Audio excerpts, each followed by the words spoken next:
وجهه الكريم أما بعد أعوذ بالله من الشيطان الرجيم بسم الله الرحمن الرحيم أفتطمعون أن يؤمنوا لكم وقد كان فريق منهم يسمعون كلام الله ثم يحرفونه من بعد ما عقلوه وهم يعلمون وإذا لقوا الذين آمنوا قالوا آمنا وإذا خلا بعضهم إلى بعض قالوا أتحدثونهم بما فتح الله عليكم ليحاجوكم به عند ربكم أفلا تعقلون أولا يعلمون أن الله يعلم ما يسرون وما يعلنون ومنهم أميون لا يعلمون الكتاب إلا أماني وإن هم إلا يظنون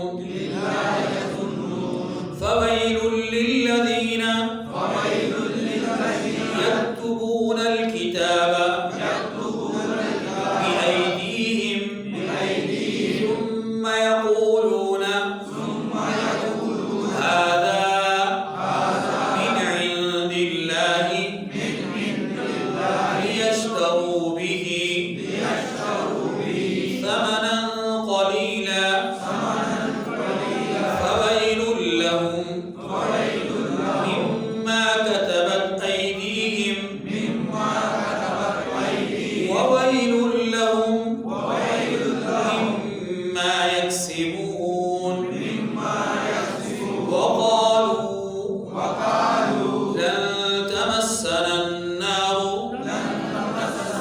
إلا أياما معدودة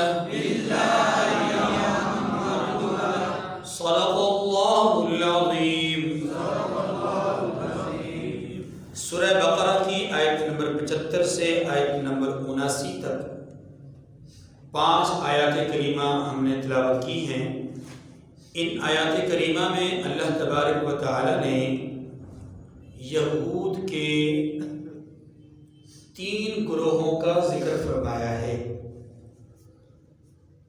اور ان تینوں گروہوں کے غلط نظریات اور غلط افکار کا بیان فرمایا ہے.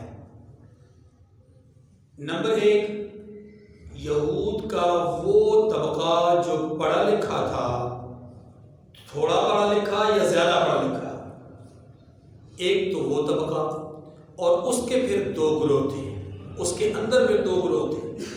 ایک گروہ وہ تھا کہ جس نے صراحتاً دین کا انکار کیا، نبی مہربان صلی اللہ علیہ وسلم کی نبوت اور رسالت کو بالکلیہ تسلیم نہیں کیا. ایک گروہ وہ تھا علن اعلان انکار کرنے والے. دوسرا وہ گروہ جنہوں نے علن اعلان انکار نہیں کیا بلکہ اقرار کیا، بظاہر کلمہ پڑھا، حضور کی مجلسوں میں شریک ہوئے، آپ کے ساتھ نمازیں بھی پڑھی، آپ کے ساتھ روزے بھی رکھے، دیگر معاملات میں بھی شریک ہوتے رہے، لیکن ان کے دل میں کفر اور ان کے دل میں باطل چھپا ہوا تھا. تو یہ دوسرا گروہ تھا. اس کا بھی ذکر ہے۔ تیسرا گروہ وہ تھا کہ جو یہودیوں میں سے وہ لوگ کہ جو پڑھے لکھے نہیں تھے لیکن علی الاعلان انکار کرنے والے تھے، یہ تیسرا گروہ تھا۔ تو ان تینوں گروہوں کا اللہ تبارک و تعالی نے یہاں پر مذمتی انداز میں ذکر فرمایا ہے، اور ساتھ ہی مسلمانوں کو تسلی اور اطمینان دلایا ہے کہ تمہارا ان کے لیے پریشان ہونا کہ یہ ہر صورت میں ایمان قبول کر لیں، تمہارا ان کے لیے فکر مند ہونا اور ان کے در پہ ہو جانا اور ان کے لیے صبح و شام دن رات محنت کرنا کہ یہ ایمان قبول کر لیں، تو مطمئن ہو جاؤ انہوں نے رائے راست پہ نہیں آنا، انہوں نے رائے راست پہ، یہ ان کے لیے تسلی تھی، یعنی مسلمانوں کے لیے۔ اور یہود کے تینوں گروہوں، پڑھے لکھے دو گروہوں اور ان پڑھ گروہ، تینوں گروہوں کے لیے اللہ تبارک و تعالیٰ نے مذمتی کلمات کہے ہیں اور ان کی برائیوں کو بیان کیا ہے۔ ان کی سب سے بڑی برائی وہ یہ تھی کہ قرآن میں تحریف، کتاب اللہ میں تحریف کرنا، یعنی تورات میں تحریف کرنا ایک بڑی برائی، اور دوسری برائی جو یہاں پر اللہ تعالیٰ نے ذکر فرمائی وہ تھی طول العمل، لمبی لمبی امیدیں باندھنا۔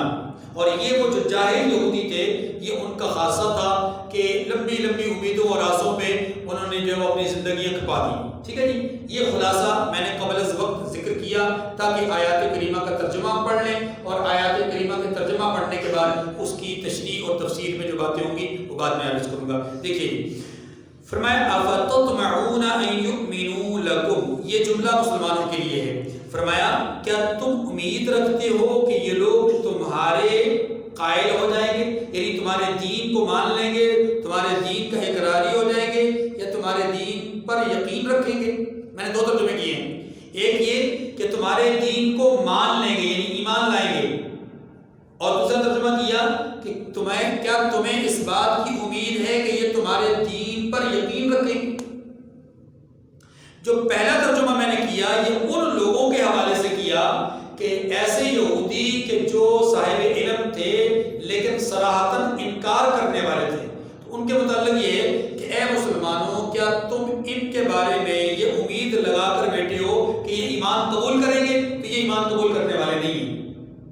اور دوسرا گروہ جو منافقین کا تھا ان کے متعلق ترجمہ یہ ہے کہ کیا تم یہ امید لگا کے بیٹھے ہو کہ یہ منافق لوگ اس دین پر یقین رکھیں گے؟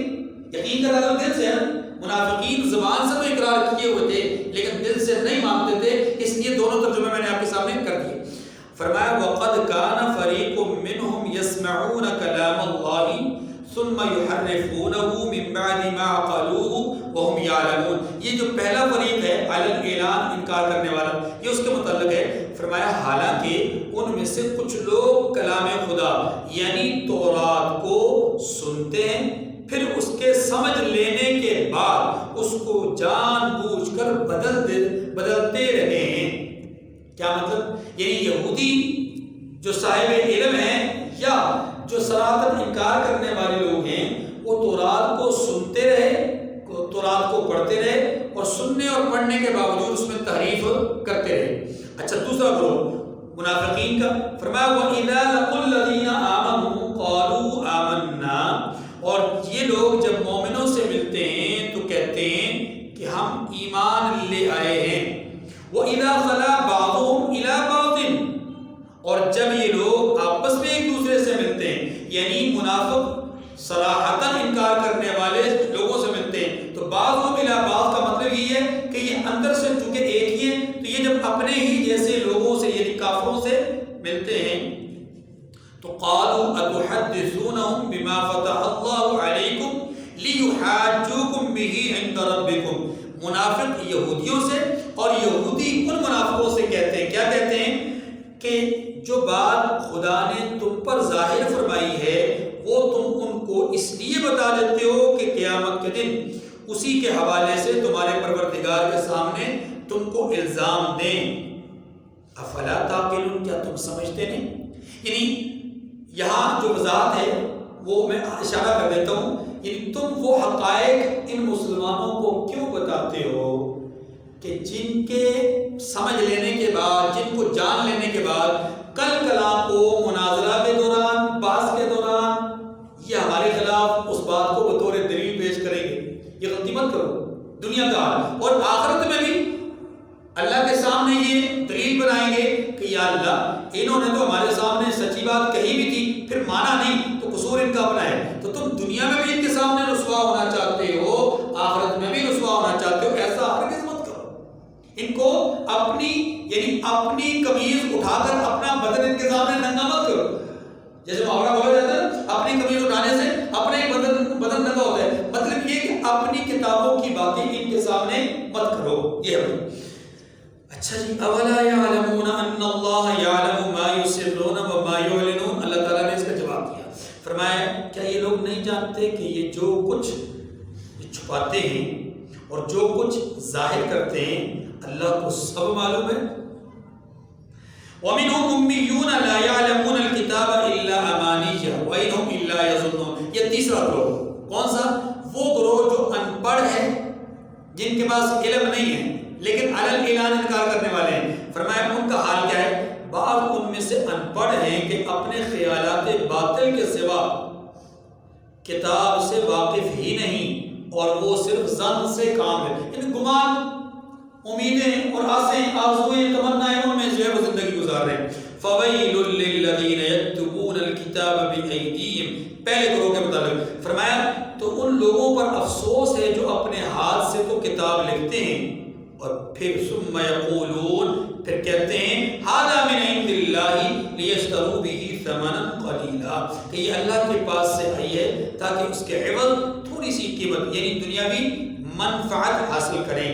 فویل لهم مما کتبت ایدیہم وویل لهم مما یکسبون. ان پر افسوس ہے اس لیے کہ بے اصل باتیں اپنے ہاتھ سے لکھتے ہیں اور پھر ان پر افسوس ہے اس لیے کہ ایسے کام کرتے ہیں. اپنے ہاتھ سے لکھ کے پھر اللہ کی طرف منسوب کرتے ہیں. ایسی حرکتیں کرنے پر افسوس ہے. وَقَالُوا لَن تَمَسَّنَا النَّارُ إِلَّا أَيَّامًا مَّعْدُودَةً. یہ جملہ میں نے پڑھا تھا، اس کا ترجمہ پڑھ لیتا ہوں، اس کی تفصیل و تشریح انشاءاللہ اگلے درس میں. اور کہتے ہیں کہ دوزخ کی آگ ہمیں چند روز کے سوا چھو ہی نہیں سکے گی. بہرحال آیت نمبر 75 سے آیت نمبر 79 تک 5 آیات ہم نے ترجمہ کے ساتھ اب پڑھی ہیں. اس میں دو باتیں ہیں. ایک بات ہے مسلمانوں کے لیے تسلی اور اطمینان کی، اور دوسری بات ہے یہود کی مذمت کی. مسلمانوں کے لیے تسلی اور اطمینان کس طرح ہے، توجہ کیجیے گا. دیکھیے، ایک استاد کے پاس 10 20 50 100 200 بچے ہوں، پڑھتے ہوں اور ان میں سے 4 6 8 بچے ایسے ہوں جو تنگ کرنے والے ہوں، بات نہ ماننے والے ہوں، اور ہر قدم پر انہوں نے استاد کو، اپنے ساتھیوں کو، اپنے ماحول کو، اپنے منتظمین کو پریشان کر رکھا. اور استاد، بچے، سمجھدار لوگ جتنے بھی ہیں وہ سب ان کو سمجھاتے رہے. ہر بندہ کوشش کرے کہ یار کسی طریقے سے یہ سمجھ جائے. کوئی سختی سے سمجھائے، کوئی پیار سے سمجھائے، کوئی ڈرا کر سمجھائے، کوئی انعام کا لالچ دے کر سمجھائے، مختلف انداز، لیکن وہ سمجھنے والے نہ ہوں.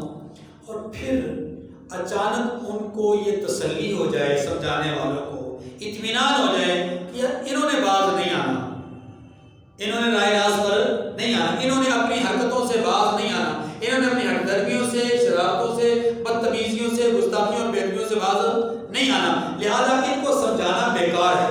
جتنا وقت ان پر صرف کرتے ہو وہ تمہارا وقت ضائع ہو جاتا ہے. اجر تمہیں ملے گا لیکن تمہارا وقت ضائع ہو جاتا ہے. وہی وقت اگر دوسروں کو دو جو ماننے والے ہیں، سمجھنے والے ہیں، جاننے والے ہیں، تو ان کا کیا ہوگا؟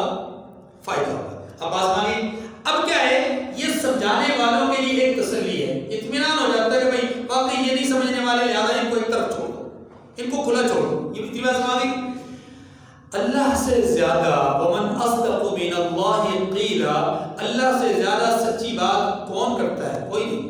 اللہ نے بات بتا دی اور اللہ نے خبر دے دی. اللہ عالم الغیب ہے، غیب کی بات جانتے ہیں، جو واقع نہیں ہوا اس کو بھی جانتے ہیں، جو قیامت تک واقع ہوگا اللہ اس کو بھی جانتے ہیں. تو بتا دیا کہ یہ وہ لوگ ہیں، ان کی سرشت اور ان کا مزاج بن گیا کہ اب راہ راست پہ آنے والے نہیں، راہ راست پہ آنے والے، لہذا ان پر اپنا وقت صرف کرنا یہ فائدہ مند نہیں ہے۔ ان کے لیے آپ یہی وقت دوسروں کو دیں، ثواب آپ کو پھر بھی وہی ملے گا، لیکن یہ ہے کہ دوسروں کا فائدہ ہو جائے گا۔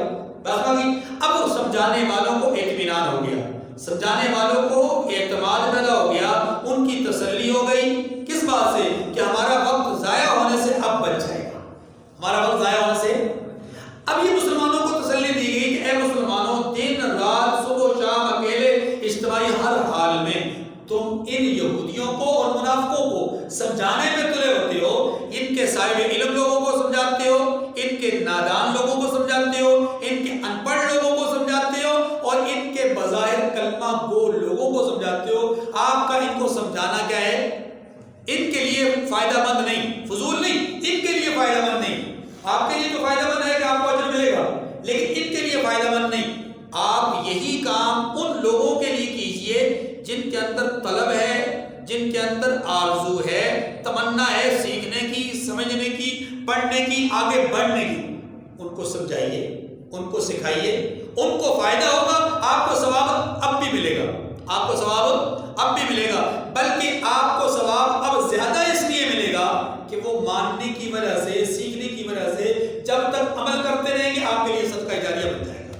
یہاں صرف تبلیغ کا ثواب ہے، اور وہاں تبلیغ کے ساتھ ساتھ سکھانے کے نتیجے میں صدقہ جاریہ بھی ہے، صدقہ، اس لیے اطمینان ہو گیا، تسلی ہو گئی۔ تو مسلمانوں کے لیے تو یہ تسلی اور اطمینان ہے کہ انہوں نے ماننا نہیں، آپ ان کو چھوڑ دیں، ان کو انتحال پر۔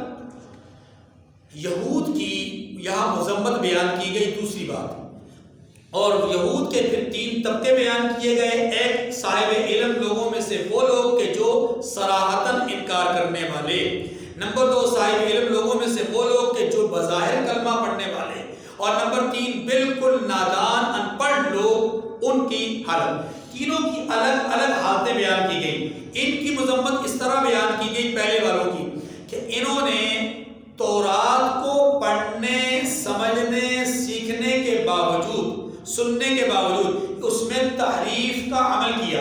کیسے تحریف کی میں بھی بتاتا ہوں۔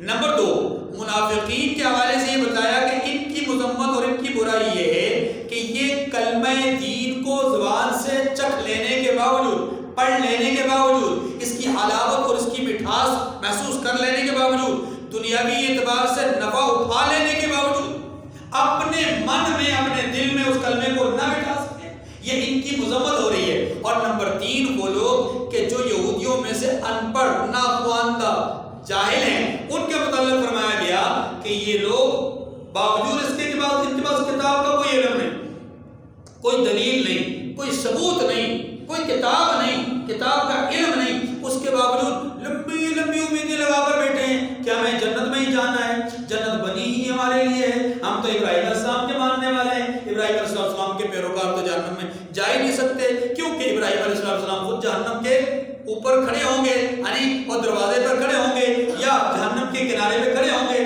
اور کوئی بھی ایسا آدمی جو ختنہ کیا ہوا ہوگا، کوئی بھی ایسا آدمی جو یہودیت کی طرف منسوب ہوگا، کوئی بھی ایسا آدمی جو ابراہیم علیہ السلام کی پیروکار ہونے کی حیثیت سے منسوب ہوگا، اسے ابراہیم علیہ السلام جہنم میں نہیں جانے دیں گے۔ جب اس کو اس طرف لے جایا جائے گا، ابراہیم علیہ السلام اسے پکڑ کر واپس جنت کی طرف بھیج دیں گے۔ یعنی یہ گویا کہ ایک آرزو، ایک امید اور ایک آس لے کر کے اس دنیا میں جی رہے ہیں۔ آج ہمارے مسلمانوں میں بھی بہت سارے لوگ اس آس اور امید پر جی رہے ہیں کہ جی ہم نے تو کلمہ پڑھ لیا ہے، کوئی کلمہ وہ جہنم میں نہیں جا سکتا، بس اب آپ جنت ہی جنت ہی۔ بھائی صرف کلمہ پڑھ لینے سے جنت واجب نہیں ہوتی، صرف کلمہ پڑھ لینے سے جنت واجب، ہاں کلمے کو اگر پڑھا ہے تو اس کے تقاضے کے اعتبار سے اولین تقاضا یہ ہے اللہ کو وحدہ لا شریک مانا جائے، اور رسول اللہ صلی اللہ علیہ وسلم کی ختم نبوت پر یقین رکھتے ہوئے اللہ کے احکامات کو رسول کی اتباع اور تابعداری میں اپنایا جائے، عمل کیا جائے،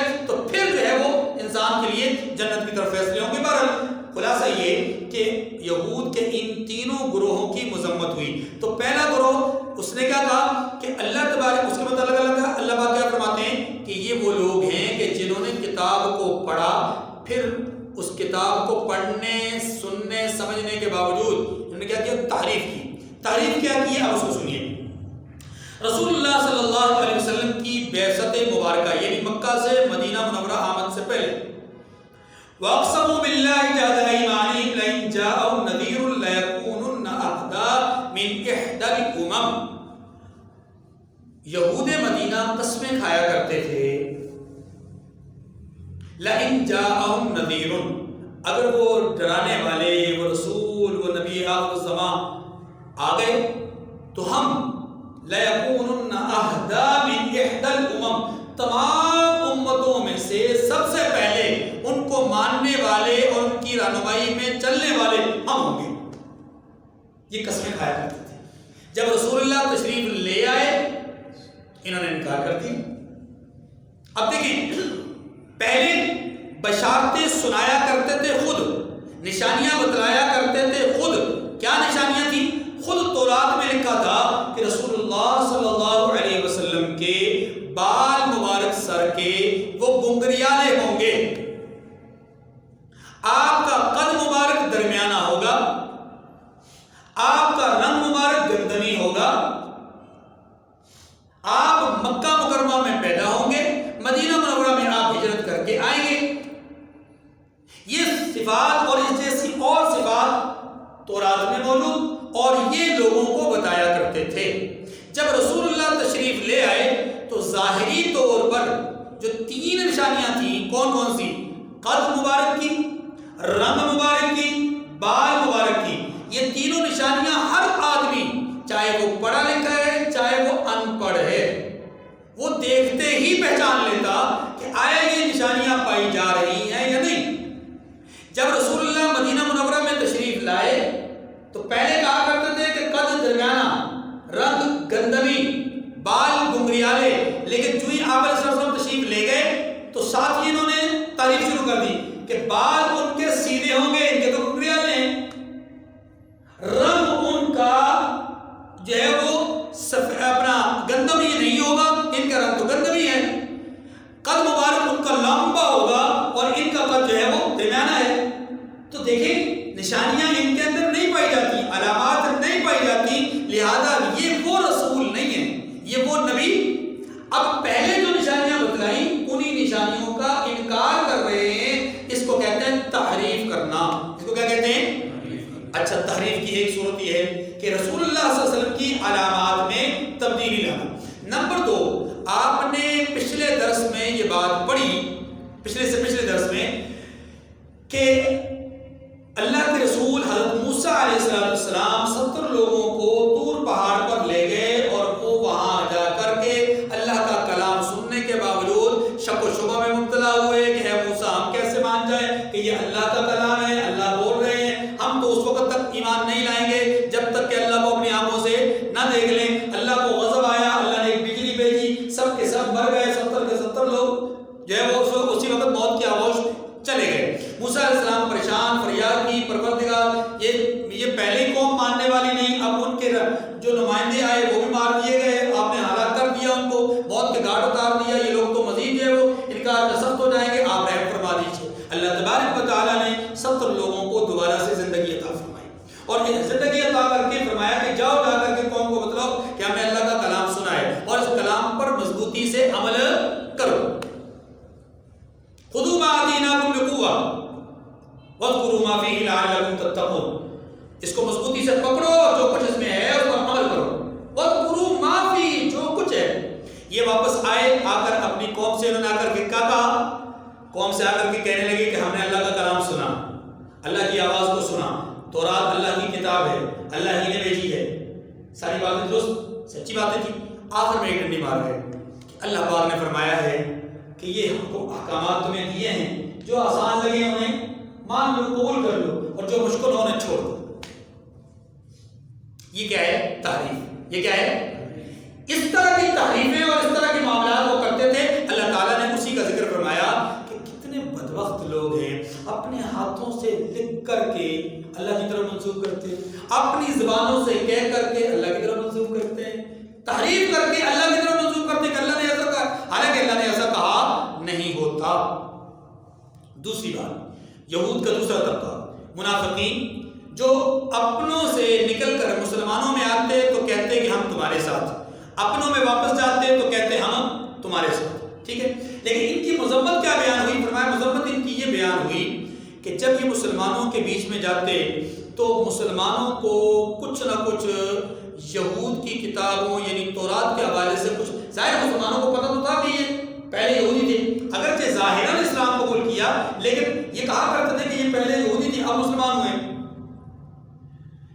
آ کر کے یہ مسلمانوں کو سمجھاتے کہ بتاتے کبھی کبھی کہ یہودیوں کی کتاب میں یعنی تورات میں یہ حکم اس طرح موجود، یہ حکم اس طرح موجود، یہ اس طرح موجود. مثلا رجم کے حوالے سے جو تحریف وہ پچھلے لوگ کیا کرتے تھے، یہودیوں کے جو علماء تھے، یہ کہتے کہ نہیں یہود اپنا تورات میں اس طرح کا حکم موجود نہیں جیسا یہ بیان کرتے ہیں، ٹھیک ہے. کتاب یعنی تورات میں احکامات اور طرح کے موجود ہیں. اس طرح کی باتیں یہ مسلمانوں کو کہا کرتے تھے. اچھا، دوسری طرف سے یہود کے بعد جب جاتے تو مسلمانوں کے کچھ احوال ان کو بیان کرتے اور بتا کر کے ان کو ڈراتے اور دمکاتے اور ان کو بتاتے کہ دیکھو تم اگر ان کی اپنے روش کو نہیں چھوڑو گے تو پھر کہیں ایسا نہ ہو کہ مسلمان تم پر غالب آ جائیں. اب یہ دونوں طرف سے دوہرا پالیسی اختیار کیا کرتے، ادھر کچھ کرتے اور ادھر کچھ کرتے. نتیجہ کیا ہوتا؟ نتیجہ یہ ہوتا کہ یہ آپس میں ایک دوسرے سے مل کر کے وہ جو یہودی صاحب علم لوگ تھے وہ ان کو ڈانٹتے اور یہ ان کو ڈانٹتے کہ تمہاری وجہ سے کل کلا کو مسلمان تم پر غالب آئیں گے. تم علامات بتاتے ہو، کتاب تورات کی تعلیمات بتلاتے ہو اور ان کی سچائیاں اور حقانیت ان کے سامنے کھول کر رکھتے ہو. اتحدثونہم بما فتح اللہ علیکم، اگر کل کلا کو ان کا معاملات تمہارے سامنے آ گئے، مناظرے کی نوبت آ گئی، جنگ و جدال کی نوبت آ گئی، بحث و مباحثہ کی نوبت آ گئی، تو پھر یاد رکھو تمہاری بتلائی ہوئی باتیں یہ بطور دلیل پیش کریں گے. آج بھی تو یہی ہوتا ہے نا، ایک فرقہ دوسرے فرقے کی، ایک مسلک دوسرے مسلک کی بڑوں کی باتیں حوالہ جات کے طور پہ پیش کرتا ہے کہ تمہارے بڑوں نے یوں لکھا، تمہارے بڑوں نے یہ لکھا، تمہارے بڑوں نے وہ آگے سے کہتا تمہارے بڑوں نے یہ لکھا. جو بات تم ہماری طرف منسوخ کرتے ہو تمہارے بڑوں نے بھی لکھی ہے. بس ایک دوسرے کے ساتھ لڑائی جھگڑا، ہاں جی، بات مباحثہ مناظرہ مجادلہ یہ سلسلہ چل رہا. تو یہودیوں کو منافقین سے یہی اعتراض تھا کہ تم مسلمانوں کی مجلسوں میں جا کر سچی باتیں بتلا دیتے ہو بعض اوقات، اور منافقین کو یہ اعتراض تھا کہ دیکھو ہم نے مسلمانوں سے سنا کہ تم یہود نے ان کو یہ باتیں بتلائی ہیں تو تم ان کو بتلاتے ہو، وہ کہتے نہیں تم بتلاتے ہو. تو آپس میں بحث و مباحثہ ہوتا کہ دیکھو تمہارے بتانے کے نتیجے میں کل کلا کو معاملات ہمارے خلاف ہو سکتے ہیں، یعنی ہم مغلوب ہو جائیں گے اور مسلمان غالب ہو جائیں گے. یہ کون کہا کرتا تھا؟ منافق بھی اور علل اعلان انکار کرنے والے یہودی بھی. اس کا مطلب یہ ہوا کہ دونوں تھے تو ایک ہی، لیکن بظاہر ایک نے لبادہ اسلام کو اڑا ہوا تھا اور دوسرے نے کفر کی ہی چال چلی ہوئی تھی. تیسرا گروہ جن کی طول العمل کو اللہ تبارک و تعالی نے بیان فرمایا، لمبی امیدیں اور آسیں، اور ان کا میں نے خلاصہ عرض کر دیا، کچھ گزارشات عرض کر دی تھی کہ ابراہیم علیہ السلام جنت کے دروازے پر کھڑے ہوں گے، کسی کو جہنم میں نہیں جانے دیں گے. ان کو یہ امیدیں کس نے دلائی تھی؟ صاحب علم لوگوں نے. آج ہمارے مسلمانوں میں سے بھی بہت سارے مسلمانوں کو، ناواقف نادان مسلمانوں کو، ان کے بڑے بڑے پیشواؤں نے، ان کے علماء نے، ان کے مفتیان کرام نے، ہمارے طبقے کے لوگ ہیں نا جی، ہمارے پیشے کے لوگ ہیں، انہوں نے جو ہے وہ بہت ایسی احادیث، ایسی روایات کہ جو ہے وہ صرف ضعیف نہیں بلکہ موضوعات میں سے من گڑت ہیں، وہ واقعات، وہ حدیث بتا کے ان کو یہ بتلا دیا کہ سال میں تم ایک عمل یہ کر لو تمہارے سارے سال کے گناہ معاف، یہ کام کر لو تمہاری نمازیں معاف، یہ کام کر لو تمہاری ساری خطائیں معاف، تمہاری ساری لغزشیں معاف. تو مختلف اعمال ان کو بتلا دیے اور وہ سال میں ایک دفعہ دو دفعہ کرتے ہیں اور اپنے گمان کے مطابق وہ یہ سمجھتے ہیں کہ ہم بخشے گئے، ہم نجات یافتہ ہو گئے، ہم تو اللہ کی طرف سے انشاءاللہ العزیز ہم اب نہیں پکڑے جائیں گے. کیوں؟ اس لیے کہ ہم نے حضور علیہ وسلم کی یہ بات مانی. تو دیکھیں اس امید میں اور یہودیوں کی اس امید میں کیا فرق آپ کو نظر آتا ہے؟ کوئی فرق نہیں ہے. وہ بھی تو اسی طرح کی آسیں لگا کے بیٹھے ہوئے تھے اور ہم بھی اسی طرح کی آسیں لگا کر بیٹھے. اگر یہی بات ہو تو اللہ نے تورات کیوں بھیجی تھی؟ یہی بات ہو تو قرآن کیوں بھیجا؟ ان کے پاس اگر تورات آئی تھی تو عمل کے لیے آئی تھی، ہمارے پاس قرآن آیا تو کس کے لیے آیا؟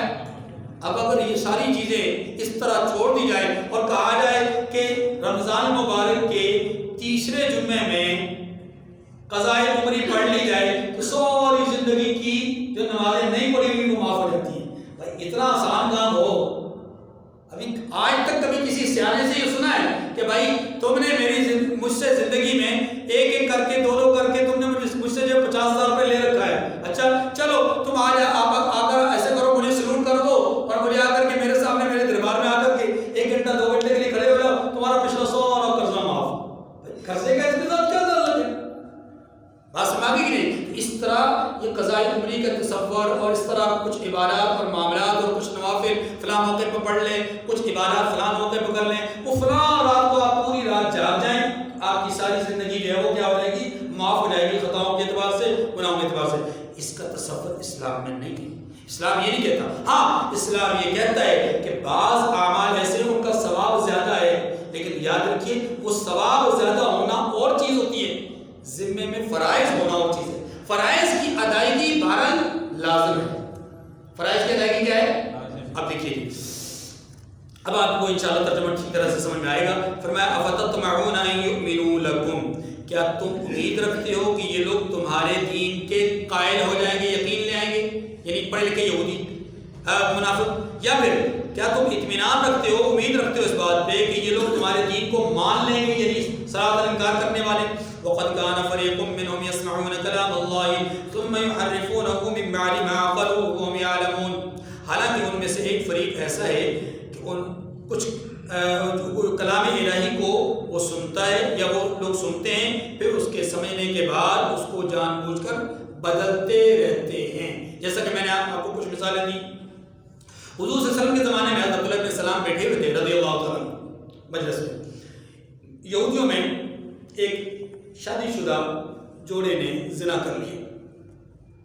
اب وہ جو جوڑا تھا اس میں جو خاتون تھی وہ بڑی صاحب ثروت اور یعنی یوں سمجھ لیں کہ بڑے مالدار خاندان سے تعلق رکھتی تھی، تو یہودیوں کا اس بات پر زور اور اصرار تھا کہ اس عورت کو رجم نہ کیا جائے۔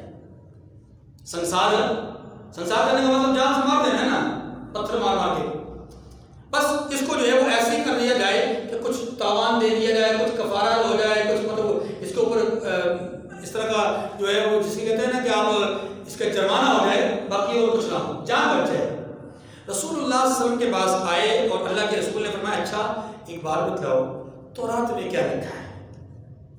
تورات میں اس حوالے سے کیا لکھا ہوا ہے؟ کیونکہ اللہ کے رسول تو جانتے تھے کہ ساری کی ساری شریعتیں اصل کے اعتبار سے ایک ہی ہیں، اصل کے اعتبار سے کیا ہے؟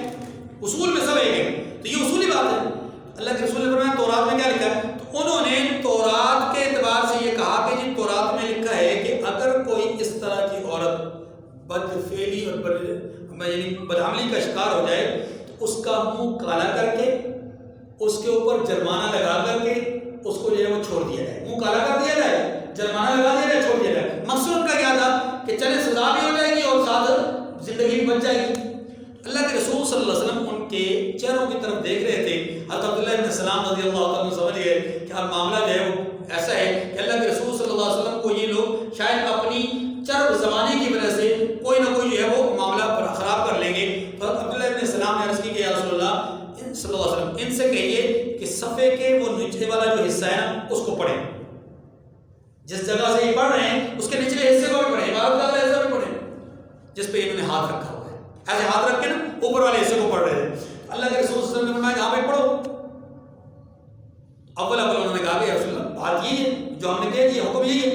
تو حضرت عبداللہ بن سلام رضی اللہ عنہ جب ان کی طرف دیکھا اور ظاہر ہے وہ جانتے تھے کہ یہ ہمارے حساب کا یہودی علماء میں سے ایک عالم ہے، اب ان سے مزید کوئی بہانہ نہ لگ سکا، انہوں نے وہ عبارت پڑھی۔ عبارت میں واضح طور پر لکھا ہوا تھا کہ زانی شادی شدہ ہو تو اس کو رجم کیا جائے گا، اس کو مارا جائے گا، یعنی پتھر مار مار کے ہلاک کیا جائے گا۔ رسول اللہ صلی اللہ علیہ وسلم کی موجودگی میں وہ ایک کتاب تورات کے اندر تحریف کر رہے تھے، حالانکہ ایسا کوئی حکم نہیں تھا کہ منہ کالا کر کے پیسے لے کر چھوڑ دیا جائے، کوئی حکم نہیں تھا، لیکن انہوں نے تحریف کی۔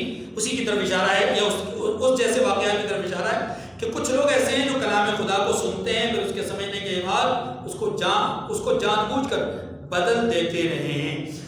وَإِذَا لَقُوا الَّذِينَ آمَنُوا قَالُوا آمَنَّا، اور یہ لوگ جب مومنوں سے ملتے ہیں تو کہتے ہیں ہم ایمان لے آئے ہیں۔ وَإِذَا خَلَا بَعْضُهُمْ إِلَىٰ بَعْضٍ قَالُوا أَتُحَدِّثُونَهُم بِمَا فَتَحَ اللَّهُ عَلَيْكُمْ لِيُحَاجُّوكُمْ بِهِ عِندَ رَبِّكُمْ، اور جس وقت آپس میں ایک دوسرے سے ملتے ہیں تو کہتے ہیں جو بات ظاہر فرمائی ہے وہ تم ان کو اس لیے بتا دیتے ہو، یعنی تم ان کو بتاتے ہو تاکہ کیا ہو جائے، قیامت کے دن اسی کے حوالے سے تمہارے پروردگار کے سامنے تمہیں الزام دیں۔ کیا تم سمجھتے نہیں؟ یہ آخرت کے حوالے سے بات ہے، اور دنیاوی اعتبار سے بھی ان کو یہ خطرہ تھا کہ دنیاوی اعتبار سے بھی یہی باتیں کل کو ہمارے خلاف بطور مناظرہ یہ جیت جائیں گے اور ہمیں مغلوب کر دیں گے۔ اولا یعلمون ان اللہ یعلم ما یسرون وما یعلنون، یہاں اللہ تبارک و تعالیٰ عقیدے کی اصلاح فرماتے ہیں۔ دیکھیے قرآن پاک کا مقصد کیا ہے؟ قرآن پاک کے نزول کا مقصد قطعاً واقعات بیان کرنا نہیں ہے، قصے بیان کرنا نہیں ہے، تاریخ بیان کرنا نہیں ہے۔ قرآن پاک کا بنیادی مقصد کیا ہے؟ موعظت، نصیحت، بار بار درس عبرت، موقع بموقع عبرت دلانا۔ اب یہاں پر بھی سارا پیچھے پس منظر آپ کے سامنے آنے کے بعد درمیان میں ضرورت تھی اصلاح کی تو ساری فوراً اصلاح فرما دی۔ اولا یعلمون ان اللہ یعلم ما یسرون وما یعلنون، کیا یہ لوگ یہ نہیں جانتے کہ جو کچھ یہ چھپاتے اور جو کچھ ظاہر کرتے ہیں اللہ کو سب معلوم ہے؟ ان کے متعلق کہہ کر کہ میرے اور آپ کے عقیدے کی اصلاح فرمائی ہے یا عقیدے کی پختگی فرمائی ہے۔ عقیدہ یہی ہونا چاہیے اللہ ہی سب کچھ جانتے ہیں، اللہ نہیں، اللہ سب کچھ نہیں، اللہ ہی سب کچھ جانتے ہیں، اللہ کے سوا کوئی سب کچھ نہیں جانتا۔ ہاں کچھ کم جانتے ہیں، کچھ زیادہ جانتے ہیں، کچھ بہت زیادہ جانتے ہیں۔ جیسے نبی علیہ السلام اس کائنات میں مخلوق میں سے سب سے زیادہ علم، مخلوق میں سب سے زیادہ علم رسول کائنات فخر موجودات جناب محمد رسول اللہ سب کہہ دیجئے صلی اللہ علیہ وآلہ وسلم کے پاس ہے، لیکن سب کچھ نہیں، سب سے زیادہ تو ہے، سب کچھ کس کے پاس ہے؟ اللہ کے پاس۔ وَمِنْهُمْ أُمِّيُّونَ لَا يَعْلَمُونَ الْكِتَابَ إِلَّا أَمَانِيَّ وَإِنْهُمْ إِلَّا يَظُنُّونَ، اور بعض ان میں سے ان پڑھ ہیں کہ اپنے خیالات باطل کے سوا اللہ کی کتاب سے واقف ہی نہیں، یعنی سوائے خیالات باطل کے اور کچھ بھی ان کے پاس، اور وہ صرف ظن سے کام لیتے ہیں۔ جیسے میں نے عرض کیا ہمارے بہت سارے مسلمان شادی بیاہ رسمیں، فوتی کی رسمیں، پیدائش کی رسمیں، مختلف قسم کی رسمیں، ہاں جی، اور ان کو کیا سمجھ کے کر رہے ہیں؟ دین سمجھ کے کر رہے ہیں۔ فَوَيْلٌ لِّلَّذِينَ يَكْتُبُونَ الْكِتَابَ بِأَيْدِيهِمْ ثُمَّ يَقُولُونَ هَٰذَا مِنْ عِندِ اللَّهِ لِيَشْتَرُوا بِهِ ثَمَنًا قَلِيلًا، تو ان لوگوں پر افسوس ہے جو اپنے ہاتھ سے تو کتاب لکھتے ہیں اور کہتے یہ ہیں کہ یہ اللہ کے پاس سے آئی ہے، لکھتے خود ہیں اور کہتے کیا ہیں؟ اللہ کے۔ یاد رکھیے فقہا مفتیان کرام بھی فتویٰ اپنے ہاتھ سے لکھتے ہیں، ہے کہ نہیں؟ فتویٰ اپنے ہاتھ سے لکھتے ہیں اور کہتے کیا ہے کہ یہ دین ہے، کہتے کیا ہے یہ اس میں اور اس میں فرق ہے۔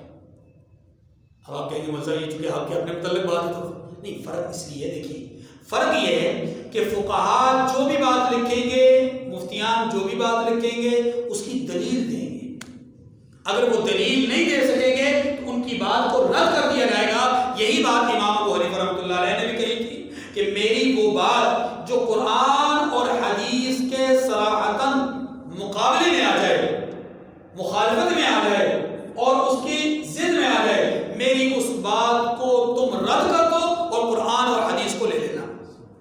بات سمجھ میں آ گئی؟ اس کا مطلب یہ ہوا کہ فقہا اور مفتیان کرام جو بھی فتویٰ اپنے ہاتھ سے لکھتے ہیں اس کے پیچھے تھیم کیا ہوتی ہے، اصول کیا ہوتا ہے؟ قرآن، حدیث، اجماع امت اور قیاس۔ جبکہ یہاں پر جس بات کی مذمت ہے وہ کیا ہے کہ بات تو اپنی طرف سے لکھیں، اس کی کوئی دلیل نہ ہو، کوئی ثبوت نہ ہو، اور نسبت اس کی کس کی طرف کریں؟ اللہ کی طرف کریں۔ جیسا رسول اللہ صلی اللہ علیہ وسلم نے یہ فرمایا من کذب علی متعمدا فلیتبوأ مقعدہ فی النار، کہ جس نے مجھ پر جان بوجھ کر جھوٹ بولا، ایک بات میں نے کی نہیں اور میری طرف منسوخ کی، چاہے وہ جتنی اچھی بات کیوں نہ ہو اپنی طرف سے، لیکن میں نے نہیں کی، میری طرف منسوخ کر دی، تو وہ اپنا ٹھکانہ جہنم سمجھے۔ اور آج ہم میں سے بہت سارے لوگ اللہ کے رسول کی طرف منسوخ کر کے کئی باتیں کہہ رہے تھے،